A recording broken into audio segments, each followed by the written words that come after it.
Class 10th आपके 2 chapter मैंने करा दिए हैं। आज आपका चैप्टर है 3rd, यानी चैप्टर नंबर है आपका 3। अब इसका नाम क्या है? 2 चरों वाले रैखिक समीकरण। अब लीनियर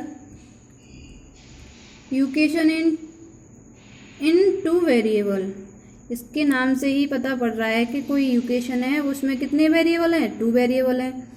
तो इसकी परिभाषा देखिए, समीकरण ax + by + c = 0 2 चरों वाले रैखिक समीकरण का व्यापक रूप कहलाता है। यानी ये वाला इक्वेशन ऐसे दे रखा हो तो क्या कहलाएगा? 2 चर वाले समीकरण का व्यापक रूप कहलाता है, जिसमें ABC वास्तविक संख्याएं होती हैं। वास्तविक संख्या आपको मैं बता चुकी हूँ पहले चैप्टर में क्या होती हैं। जो रियल नंबर्स होते हैं ह्यूमन में, वही परमेय व अपरमेय संख्याओं के समूह को हम क्या बोलते हैं?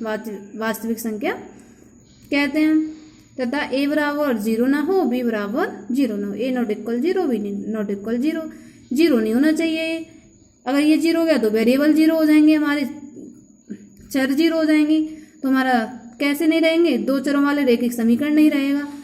तो इसमें क्या नहीं होना चाहिए? a = 0 और b = 0 नहीं होना चाहिए। जैसे 3x + 4y + 7 = 0। अब आपके a और b क्या हो गए?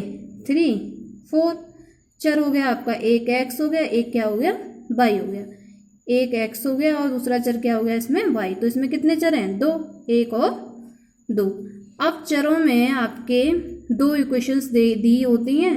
अब दोनों इक्वेशंस को वो सॉल्व कराने के लिए हमसे कहता है, उस इक्वेशंस को सॉल्व करने के लिए हमें 2 मेथडों का यूज़ करना पड़ता है, और 2 मेथड ये आपके सिलेबस में दे रखे हैं। दोनों से ही आपको सॉल्व करनी है। अब एग्जाम में कैसे दे वो उसी वे से हमें सॉल्व करना होगा। 2 चरों वाले रैखिक समीकरणों का हल। अब 2 चरों वाले रैखिक समीकरण का हल आलेखीय विधि और बीजगणितीय विधि, यानी 2 मेथड से सॉल्व होता है। पहली विधि है आलेखीय विधि, दूसरी है बीजगणितीय विधि। अब बीजगणितीय विधि 3 पार्टों में फिर डिवाइड है: प्रतिस्थापन विधि, विलोपन विधि और वज्र गुणन विधि। पहली विधि क्या थी? आलेखीय लेखाचित्र विधि, यानी ग्राफिकल मेथड्स।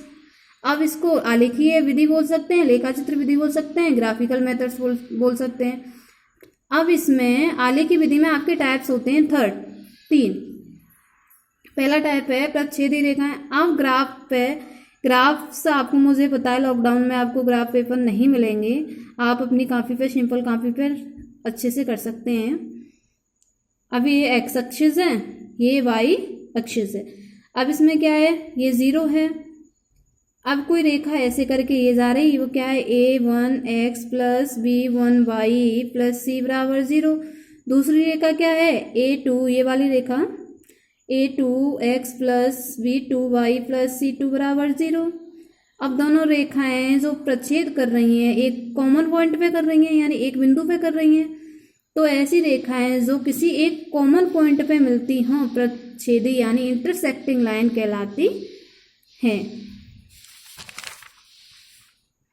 अब इसी में आपका दूसरा टाइप है समांतर रेखाएं, पैरेलल लाइंस। पैरेलल लाइंस में क्या होता है? x axis, x dash axis, y axis, y dash axis. अब इसमें एक रेखा है, कोई दूसरी रेखा है, इसकी इक्वेशन ये है, इसकी इक्वेशन ये है। दोनों रेखाएं ऐसे करके समान डिस्टेंस से होती हुई जा रही हो, इनके बीच में क्या हो? समान डिस्टेंस हो, और ऐसे करके जा रही हो, तो कौन सी रेखा कहलाती है? पैरेलल लाइंस कहलाएंगी। दूसरी है समपाती रेखाएं।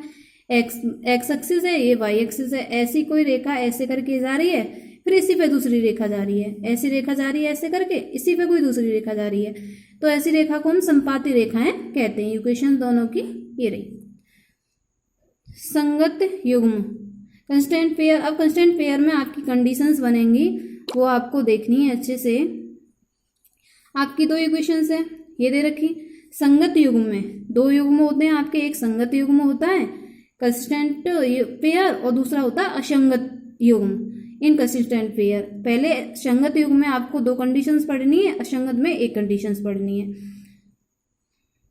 इसकी 2 इक्वेशंस दे रखी है, a1x + b1y + c1, a2x + b2y + c2।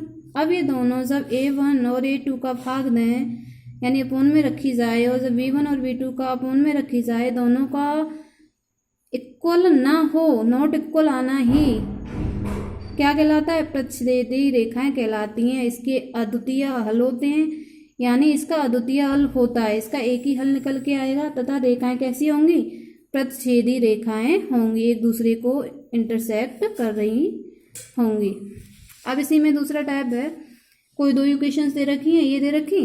अब इसमें a1 a2 बराबर b1 b2 बराबर c1 c2 जब तीनों का मान रखने पर तीनों ही इक्वल आए तो उसके अनंत हल होते हैं, बहुत सारे हल निकल के आएंगे और रेखाएं कैसी होंगी?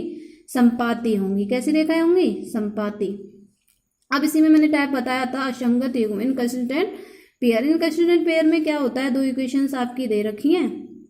अब इसमें यहाँ रखने पर a1 a2 बराबर b1 b2 बराबर c1 c2 कोई हल नहीं होता।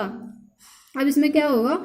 कोई हल नहीं होगा। कब? जब ये दोनों इक्वल आए, ये नॉट इक्वल आए, इन दोनों के कोई हल नहीं होता। और रेखाएं कैसी होती हैं? समांतर होती हैं। जब समांतर जाएंगी तो उनका हल निकल के आएगा, कोई हल निकल के नहीं आएगा। तो इसका बेस आज यहाँ हुआ क्लियर। कल हम आपको प्रश्नावली 2.1 समझाएंगे आगे की वीडियो में। Thanks students.